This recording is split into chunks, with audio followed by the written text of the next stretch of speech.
ओम शांति। निराकार अशरीरी परमात्मा भगवान शिव बाबांकर अशरीरी आत्मिक संतान मानंकु एई कल्याणकारी पुरुषोत्तम संगम जुगरे अशरीरी हेबार पुरुषार्थ करुथिबार शुभेच्छा, शुभ भावना, सुस्वागतम, सुप्रभात। पवनसुत महावीर हनुमान तांक शक्ति विषय रे शास्त्ररु समस्ते भल भावरे अवगत। रामायणर गोटिए कहानी मने पड़े। सीतांकु रावण हरण करि नै थाए। जटायुठारु संवाद पाई कि रावण सीतांकु हरण करि नैछि, समस्ते रावणपुरी अर्थात लंका को किपरि जिवे सेई विषय रे विचार विमर्श करुथांती। सेठारे समस्ते उपस्थित थांती, परंतु एकमात्र हनुमान न थांती। तांकु डकेइबा पाई दूत पठागला विभिन्न दिगकु। जणे दूत देखिले हनुमान राम नाम जप करुछंती एक विराट वृक्ष तले बसी। दूतंक ठारू श्रीरामंकर संदेश पाई तत्क्षणात् हनुमान सेठारे जाई पहुंचिले। तांकु देखी जाम्बवान कहिले, हनुमान तुमे तो श्रीरामंकर परम भक्त। आमे समस्ते तांको सहित रही मध्य विचलित हेउछु किपरि मातांकु ठाब कराजिबो, परंतु तुमे एठारे प्रभुंक सहित न रही सेठारे जाई जंगल रे नाम जप करुछ कोन पाई?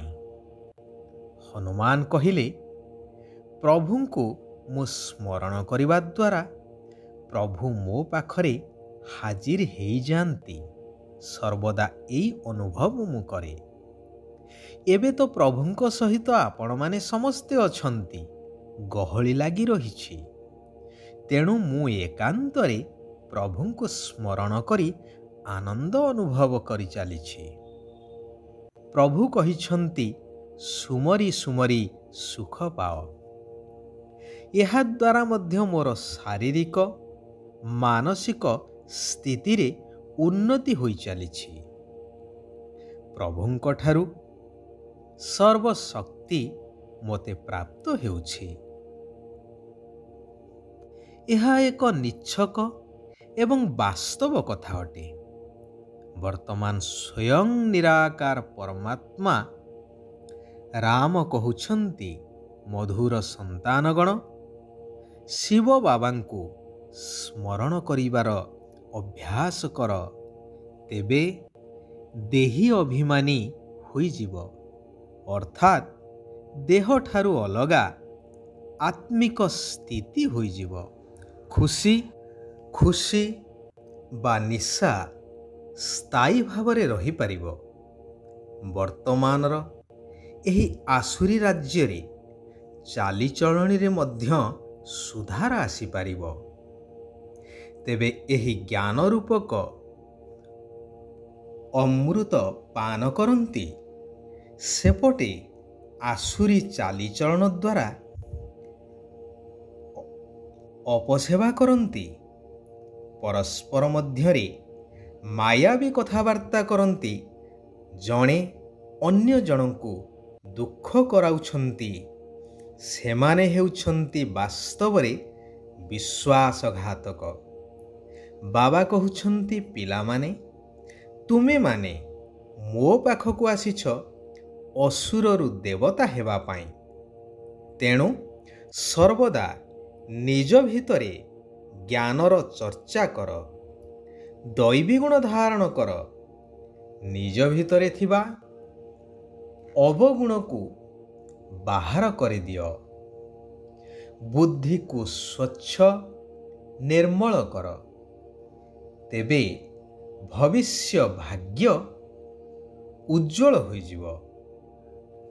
जेपरी କୌଣସି ସ୍କୁଲକୁ ପାଠ ପଢ଼ିବା ପାଇଁ କୌଣସି ବିଦ୍ୟାର୍ଥୀ ଯାଇଥାଏ, ସେତେବେଳେ ତାର ପରୀକ୍ଷା ପାସ୍ କରିବା ପରେ ମିଳୁଥିବା ଭାଗ୍ୟର ସ୍ମୃତିରେ ହିଁ ସେ ରହିଥାଏ। ସେହିଭଳି ଯେହେତୁ ମୁଁ ତୁମକୁ ନୂଆ ଦୁନିଆ ସତ୍ୟଯୁଗୀ ସ୍ୱର୍ଗ ଦୁନିଆକୁ ନେବାର ପାଠ ପଢ଼ଉଛି, ତୁମମାନଙ୍କୁ ସେହି ଭବିଷ୍ୟ ଭାଗ୍ୟର ସ୍ମୃତିକୁ ବୁଦ୍ଧିରେ ଧାରଣ କରିବା ଦରକାର। ତେବେ ଖୁସି ଏବଂ ନିଶା ଚଢ଼ି ରହିବ। ଦୁନିଆରେ ଯଦି କାହାକୁ ସାଧାରଣ ପଦପଦବୀଟିଏ ମିଳିଯାଉଛି, ତେବେ ସେ କେତେ ନଶାରେ ରହୁଛି। ତୁମକୁ ତ ମୁଁ ମନୁଷ୍ୟରୁ ଦେବତା ଅର୍ଥାତ୍ ନରରୁ ନାରାୟଣ କରଉଛି। ତୁମକୁ କେତେ ନଶା ବା ଖୁସି ହେବା ଦରକାର ଏବଂ ପାଞ୍ଚ ବିକାର ରୂପୀ ମାୟା ରାବଣର ଏହି ଭ୍ରଷ୍ଟାଚାରୀ ରାଜ୍ୟରୁ ବୁଦ୍ଧି ହଟିଯିବା ଦରକାର। ଯେପରି ପୂଜା ପାର୍ବଣ ଦିନରେ ବା ଦେବୀ ଦେବତାଙ୍କ ମନ୍ଦିରରେ ସାତ୍ୱିକ ଅନ୍ନ ହୋଇଥାଏ, କାରଣ ଏହାକୁ ହିଁ କୁହାଯାଏ ମହାପ୍ରସାଦ, ଯାହା ତନ ଏବଂ ମନ ଉଭୟ ଉପରେ ସାତ୍ୱିକ ପ୍ରଭାବ ପକାଇଥାଏ। ସେହିପରି ଆତ୍ମାକୁ ପବିତ୍ର କରିବା ପାଇଁ ହେଲେ ଶୁଦ୍ଧ ଭୋଜନ ଖାଇବା ସହିତ ଯୋଗଯୁକ୍ତ ହୋଇ ରହିବାର ପରିଶ୍ରମ କରିବା ନିହାତି ଦରକାର। କାରଣ ଯୋଗ ବଳ ଦ୍ୱାରା ହିଁ ଶ୍ରେଷ୍ଠାଚାରୀ ହେବାକୁ ପଡ଼ିବ। ଜନ୍ମ ଜନ୍ମାନ୍ତରର ବିକର୍ମ ବିନାଶ କରିବାର ପୁରୁଷାର୍ଥ କରିବାକୁ ହେବ। ଏହି ବିନାଶ ସମୟରେ ଯେବେ କି ଶାନ୍ତିଧାମ ଆତ୍ମିକ ଘରକୁ ଫେରିବାର ଅଛି, ସେଥିପାଇଁ ସବୁ ପୁରୁଣା ହିସାବ କିତାବକୁ ଚୁକ୍ତ କରିବାକୁ ହେବ।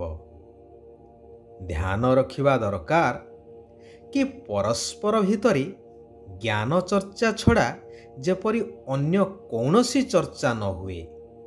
ଯେହେତୁ ଏହା ମାୟାବୀ ଦୁନିଆ, ତେଣୁ ବର୍ତ୍ତମାନ ବିଲକୁଲ ମାୟାବୀ କଥାବାର୍ତ୍ତା ଠାରୁ ଦୂରେଇ ରହିବା ଆବଶ୍ୟକ। କୁହାଯାଏ ପବିତ୍ରତା ହିଁ ମହାନତା। ତେଣୁ ପବିତ୍ରତାର ସାଗର ପରମାତ୍ମା କହୁଛନ୍ତି, ପବିତ୍ରତା ରୂପୀ ରାଜକୀୟତା ଦ୍ୱାରା ଏହି ସଙ୍ଗମ ଯୁଗୀ ବ୍ରାହ୍ମଣ ଜୀବନର ବିଶେଷତାକୁ ପ୍ରତ୍ୟକ୍ଷ କରୁଥିବା ସମ୍ପୂର୍ଣ୍ଣ ପବିତ୍ର ଆତ୍ମା ହୁଅ। ଯେପରି କୌଣସି ରାଜପରିବାରର ସନ୍ତାନର ଚେହେରା ଏବଂ ଚାଲିଚଳଣରୁ ଜଣାପଡ଼ିଯାଏ କେଉଁ ପରିବାରର ବୋଲି, ସେହିପରି ବ୍ରାହ୍ମଣ ଜୀବନର ପରିଚୟ ପବିତ୍ରତାର ଝଲକ ଦ୍ୱାରା ହୋଇଥାଏ। ତେବେ ଝଲକ ସେତେବେଳେ ଦେଖାଯିବ ଯେତେବେଳେ ତୁମର ସଂକଳ୍ପରେ ମଧ୍ୟ ଅପବିତ୍ରତାର ଚିହ୍ନବର୍ଣ୍ଣ ନଥିବ। ପବିତ୍ରତା ଅର୍ଥାତ୍ କୌଣସି ବି ବିକାରର ବା ଅଶୁଦ୍ଧିର ପ୍ରଭାବ ନଥିବ। ମନ, ବାଣୀ, କର୍ମ, ସମ୍ବନ୍ଧ, ସମ୍ପର୍କ, ସଂକଳ୍ପରେ ମଧ୍ୟ ସ୍ୱପ୍ନରେ ମଧ୍ୟ ଅପବିତ୍ରତାର ଛାପ ଯେପରି ନ ରୁହେ, ତେବେ କୁହାଯିବ ସମ୍ପୂର୍ଣ୍ଣ ପବିତ୍ର। ହୋଲି ହଂସ ତାକୁ କୁହାଯିବ ଯିଏ ବ୍ୟର୍ଥକୁ ସମର୍ଥରେ ପରିବର୍ତ୍ତନ କରିପାରୁଥିବ। ଆଚ୍ଛା, ଆଜି ପାଇଁ ଏଇଠାରେ ଆମେମାନେ ବିରାମ ନେବା। ଆସନ୍ତାକାଲି ପୁନଶ୍ଚ ଆମେମାନେ ଏକତ୍ରିତ ହେବା ସେହି ପରମ କଲ୍ୟାଣକାରୀ ପବିତ୍ରତାର ସାଗର ସୁଖଦାତା ଶିବ ବାବାଙ୍କର ଆଉ କିଛି କଲ୍ୟାଣକାରୀ ମହାବାକ୍ୟକୁ ଶ୍ରବଣ କରିବା ଏବଂ ନିଜ ଜୀବନକୁ ପରିବର୍ତ୍ତନ କରିବା ସହିତ ସାରା ବିଶ୍ୱର କଲ୍ୟାଣ କରିଚାଲିବା। ଓମ୍ ଶାନ୍ତି। ଓମ୍ ଶାନ୍ତି। ଓମ୍ ଶାନ୍ତି।